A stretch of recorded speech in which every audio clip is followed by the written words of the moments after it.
Change over switch, manual change over switch, इन आप लोगों ने अक्सर सुना होगा। होता क्या है, क्यों हम यूज़ करते हैं, कितने टाइप्स के होते हैं। तो इस वीडियो में मैं कंप्लीट आपको इसके बारे में डिटेल से बताऊंगा। आप लोग वीडियो को लास्ट तक ज़रूर देखिएगा। टू टाइप के होते हैं, जैसे कि एटीएस होता है, ऑटोमेटिक ट्रांसफर स्विच होता है, एक मैनुअल चेंज ओवर स्विच होता है।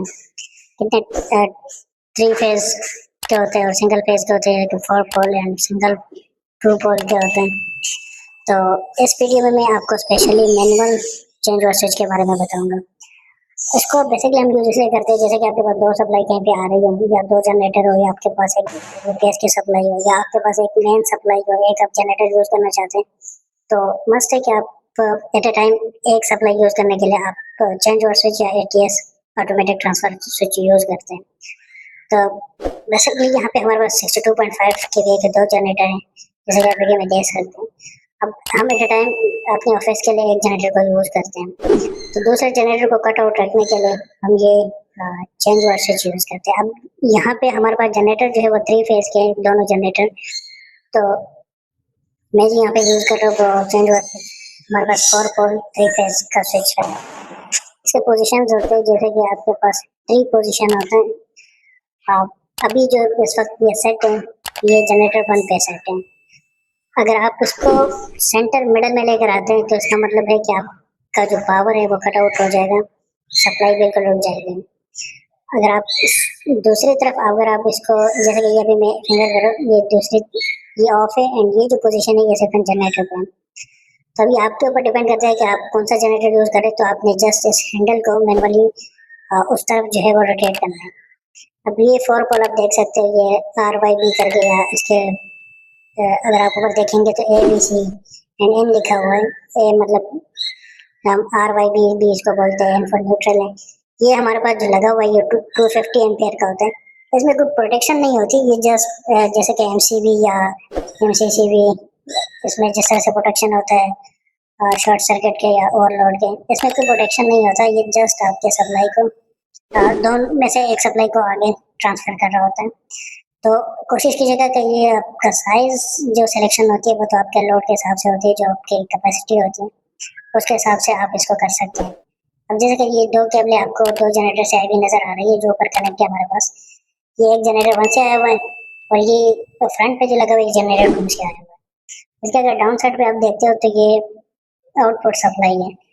अच्छा, आउटपुट सप्लाई में समटाइम होता ही है कि एक ही आपके टर्मिनल निकले होते हैं, इससे आप अपनी आउटपुट सप्लाई ले सकते हैं, लेकिन यहाँ पे दोनों के अलग अलग निकले हुए, तो इस तरह दोनों को लूप किया हुआ है। आर को आर के साथ, वाई को वाई के साथ, ब्लू को ब्लू के साथ किया हुआ है, इस तरह न्यूट्रल को भी किया हुआ है। तो ये आपने इसके पोजीशन वगैरह भी देखे, इसके कनेक्शन भी देखे आपने। ये देखिए, अभी इसका हैंडल के ऊपर आप देखिएगा तो ये लिखा हुआ है कि अभी पोजीशन वन पे, तो जो जनरेटर फर्स्ट वाला है वो हमारे पास चल रहा है। मिडल में करेंगे तो ये बिल्कुल सब सप्लाई के रुक जाएगी, स्टॉप कर देगा सप्लाई, किसी एक जनरेटर की भी सप्लाई को आगे फॉरवर्ड करने नहीं देगा। अगर आप इसको सेकंड पे ट्रांसफर करेंगे तो सेकंड वाला भी उसके सप्लाई आगे जाने लगेगी। ये अर्थिंग टर्मिनल लगा हुआ है। बॉक्स को अर्थ करना जरूरी है क्योंकि सेफ्टी फर्स्ट होती है। तो आप कहीं पे भी इलेक्ट्रिकल का यूज कर रहे हो तो इसको लाजमी करना है ग्राउंडिंग। ये दो केबल अभी यहाँ पे भी शो कर रहे हैं, ये आउटपुट सप्लाई है, और ये जो दो केबल एक साथ आई हुई है ये दो अलग अलग जनरेटर से आई हुई है। तो इस तरह से एक ATS के कनेक्शन होते हैं और इस तरह से ये वर्क कर रहा होता है। अब इसका जो आउटपुट सप्लाई है वो यहाँ से उठ के जो हमारे पास मेन बॉक्स में जा रहा है वो भी मैं आपको दिखाऊंगा। लेकिन ये आप three phase four pole change over switch का आप इस पिक्चर देख रहे हैं, वीडियो देख रहे हैं अपने सामने। तो ये मैं इसको क्लोज कर देता हूँ। अभी दूसरी तरफ आप आ जाइए, ये हमारे पास मेन कंट्रोल पैनल होता है जो मेन सप्लाई को यहाँ पे कंट्रोल करता है। ये हमारे पास ऊपर जो ब्रेकर लगा हुआ है मेन, ये 250 एम्पेयर का है। इसके अलावा जो नीचे 150 एम्पेयर के चार ब्रेकर लगे हुए हैं, इसके ये MCCB लगे हुए ऊपर, और नीचे जो लास्ट में ये भी MCCB है, और नीचे जो चार लगे हुए ये MCCB है। इसके बाद RCCB है।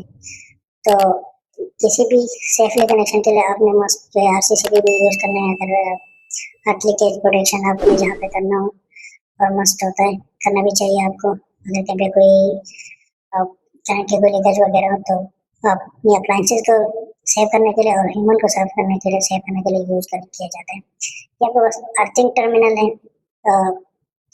सॉरी न्यूट्रल टर्मिनल है, ये आपके पास बस बार लगी हुई है जो मेन सप्लाई आ रही है ब्रेकर के थ्रू, फिर ये इस बस बार में जाती है, फिर बस बार से फिर आपके आगे जो ब्रांच के जो ब्रेकर लगे हुए हैं उसमें जा रही है। एक साइड पे इसका पूरे जो अर्थिंग का टर्मिनल है, टर्मिनल ब्लॉक लगा हुआ, एक तरफ अर्थिंग का लगा हुआ, एक तरफ न्यूट्रल का लगा हुआ।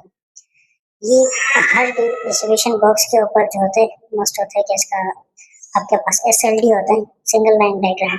तो कोई भी इंजीनियर या सुपरवाइजर आता है, अगर वो इस SLD को देखते हैं तो पूरे सिस्टम को समझ जाते हैं कि इसमें क्या क्या चीज़ें लगी हुई है। तो आज की वीडियो में होप सो ये जो हमारे जनरेटर लगे हुए 62.5 kVA के मैं आपको फिर दिखा रहा हूँ, ये हमने इसके साथ कनेक्ट किया हुआ है। अच्छा, ये हमारे पास जो 2000 लीटर की डीजल की टैंकी है, ये भी हमने रखी हुई है ताकि बार बार इसमें डीजल डलवाना ना पड़े, बस एक दफा टैंकी भरते थे तो सही चल जाते। बाकी होप सो आप लोग को समझ में आ गया होगा कि किस तरह से इसका कनेक्शन करते हैं और क्यों इसको हम यूज करते हैं। ये जनरेटर में अपना भी एक सेफ्टी ब्रेकर लगा होता है, इसमें पूरे सेफ्टी मैकेनिज्म होते हैं, इंटरलॉक्स होते हैं, ये सारा उसी मैकेनिज्म के ऊपर काम कर रहा होता है। अगर आपके पास जो भी कोई इशू आता है तो जनरेटर ऑटो जो है वो टर्न ऑफ हो जाते हैं। तो ये इसका मैं जस्ट सिंपल आपको जो स्क्रीन है वो दिखा रहा हूँ कि अभी हमारे पास कितने वोल्टेजेस चल रहे हैं या फ्रिक्वेंसी कितनी है, पर फेज हमारे पास करंट कितना है। यहाँ पे करंट बैलेंस, लोड बैलेंस करना बहुत ज़रूरी होता है, क्योंकि अगर आपका लोड बैलेंस ना हो तो सूरत में ये होता है कि एक फेज के ऊपर लोड ज़्यादा आने की वजह से आपका पूरा सिस्टम डिस्टर्ब हो सकता है। तो इस चीज़ का आप लोग ज़रूर ख्याल रखिएगा।